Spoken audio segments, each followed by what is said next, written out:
we created our character movement, and now we need to create the visual part of our character movement, because that was the logical part. And as you can see here, we can move around, but at the same time we don't have any animations. So I need to create animation so that when the character is moving, he is going to run, he's going to walk, he's going to be idle, and so on and so forth. So let's go to our character, and here I can play animations through this event graph. But since these are state animations, I'm going to our project, I'm going to animation, and then animation blueprint. And then I'm going to select Wukong skeleton. And what it is that I'm creating? It's basically a state machine for our animations. So I'm going to create state machine Wukong, just like that. So you can take off this state machine or something like transition between animations. Is where you can transition between running into idle or until walking or something like that. It's basically where you're going to set the basic animations of your character. You can also set montages outside this state machine, and I'm going to show you how once we have finished our basic movement. So let's go back to our character, and here I'm going to search for animation, and here in anim class I'm going to click here and then search for the state machine that we just created, that is state machine Wukong. Just like that, compile, save it, and nothing's happening because we just doesn't create anything still. Let's go to our state machine, and here I'm going to create our first state. So let's create machine, and then select state machine. So this is the output pose. I'm going to use this pointer here, and then I'm going to name this state machine as movement. So it's very similar to blueprints. There are a few modifications than blueprints, but still is very similar to blueprints. I'm going to open this state machine, and then here I'm going to create our first state. That's going to be idle. Just like this. I'm going to place this pointer here, and then I'm going to open this state. Then I'm going to search for the idle animation that I want to use. This Paragon Wukong asset that has a lot of idle animations. So I'm going to search for one that fits me. I think this one is the basic idle animation, so I'm going to open this up and let's see. Yeah, I think this animation will be enough for the idle animation. It's great, it's great. Let's go back to our state machine. I'm going to grab this idle animation, and then I'm going to place it here, just like that. Then I'm going to place this pointer here in the output, and then compile and save it. Just like that. As you can see, now our character is in the idle state. So let's go back to our game. Here you can see that our character is in the idle state. If he walks, he still is going to be in the idle state, playing the same animation. And now what we need to do? We need to make a way that our character knows the speed, and then the state machine also knows the speed. And when the speed increases, he's going to change the animation into walking or into running. Let's go back to our state machine. Here I also have the event graph. I'm going to open this up. And then I have the event blueprint update animation and try get pawn owner. So from here I can get the velocity of our character. So let's get velocity, just like this.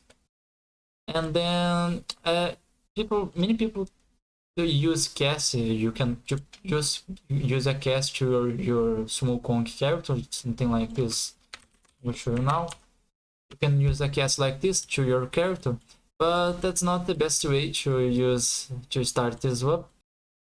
But I think the best way to make this is not by using a cast, because if it doesn't work, it's going to fail, and that's great. But you can also use a isValid statement. I think this works best. So let's make a statement here. Then just like that. Now I need to create a variable for our velocity, I'm going to get speed. And then I'm going to change this type into float. Just like that. And then set this speed here. But there is a problem. That is, this is a vector and I need a float. So let's get a vector length. I'm going to type vector length like this. And then now I have a vector. A float, sorry. Just like that, now we know our speed during the game. So I'm going back to our anim graph, movement, and then I'm going to create a new state that's going to be, I don't know, walking. Walking is enough. Walking, and then I'm going to place this pointer here, and I'm going to open this state. Let's get a walking animation, and I think this asset doesn't have a walk animation. So I'm going to get a jog animation instead. Let's see. Yeah, this is more like it is more like running than walking. Let's see if I find another one. No, I don't think there is another one. Let's keep with jog animation for walking and running for now, and I'm going to set different speeds for this. So let's use the jog forward. I'm going back to our state machine, and then I'm going to grab this jog forward, just place it here, and then this pointer into output, just like that. But as you can see, he's not going into walking because I didn't create any way to transition between idle and walking. So I'm going to do this now. I'm going to, and then as you can see here, here's the pointer. I'm going to open this pointer by double clicking. And then here I'm going to set to get our speed. And then I'm going to search if this is greater than 0. If it's greater than 0, it's going to into walking, just like that. So let's go to our game. And I didn't create any way to go back into idle animation, so let's make this as well. So as you can see here, I'm going to grab a pointer from the walking into idle. Just like that, I'm going to also open this pointer. And then here I'm going to get the speed. And then if this is equal to 0, then he's going back to idle. Just like that, going back to our character. Then he's idle. I'm going to walk a bit. That's more like a jog. So let's go back to our character. I'm going to search for, let's see. I think I'm going to first go to our walking, then I'm going to take our jog forward, and let's search for loop. And then I'm going to point this as true, and just like that, it's going to loop the animation now. Let's see. Yeah, now he's running, not stopping, just like that. I'm going back to our character, and then I'm going to let's see. Yeah, it's working. So now I'm going to change the max walking speed so that he is going to be walking and running in the walking state. So let's go back to our character. In the event graph, I'm going to get our character movement. From this, I'm going to get our velocity.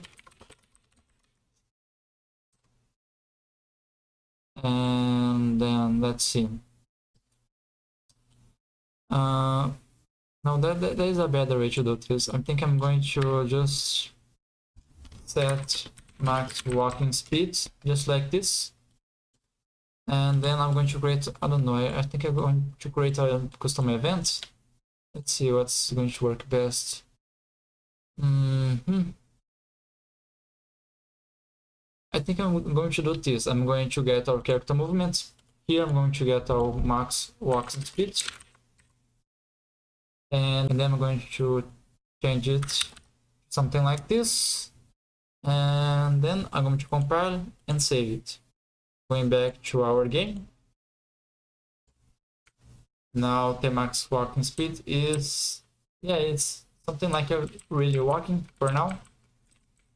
And then I'm going to do something a little bit different. Let's see, let's create a new state. This one is going to be running, just like that. I'm going to place this pointer here, and then this pointer here as well. So if this, if the speed of the character is greater than 300, then he's going to running. And if the speed is less than 301, then he's going back into walking. And then from walking, he's going back into idle once he stops. Just like that. For now, I'm going to use the same animation. I'm going to grab the job forward. And then I'm going to place this pointer here, just like that. Save it. Let's go back to our character. And here I'm going to set the new walking speed into 600 once he enters sprint mode, so that he doesn't need to create a custom event here in the state machine to our character, so that I can easily make this transition without really connecting both of them. So let's make this new input. I'm going to our controls, that is, let's see, our controls. I'm going to create a new input action.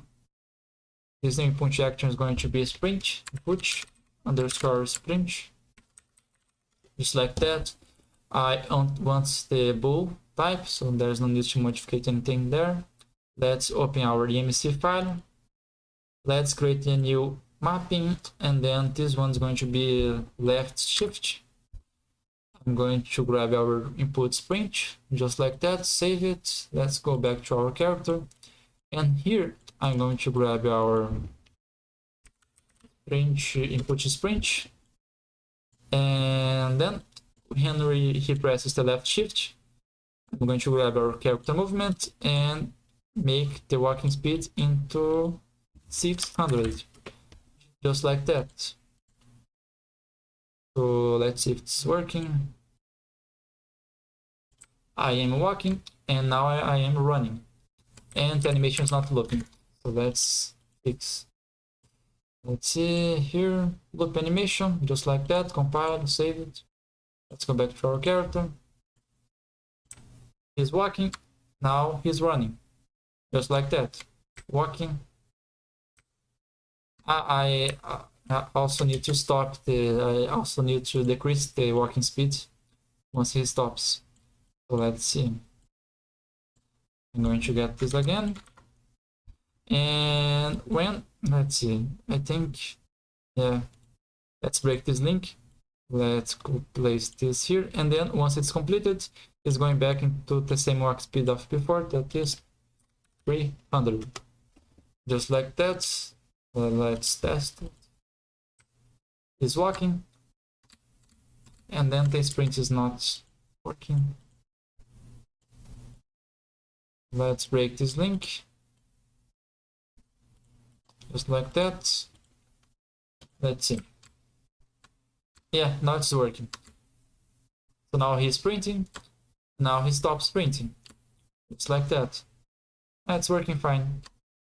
I think I am going to also decrease this walking speed. I don't think this is great. I think I'm going to find another animation for this, because walking like this is not it's strange as hell. So let's make something a little bit different next. So I think that covers the basic of our state machine for now.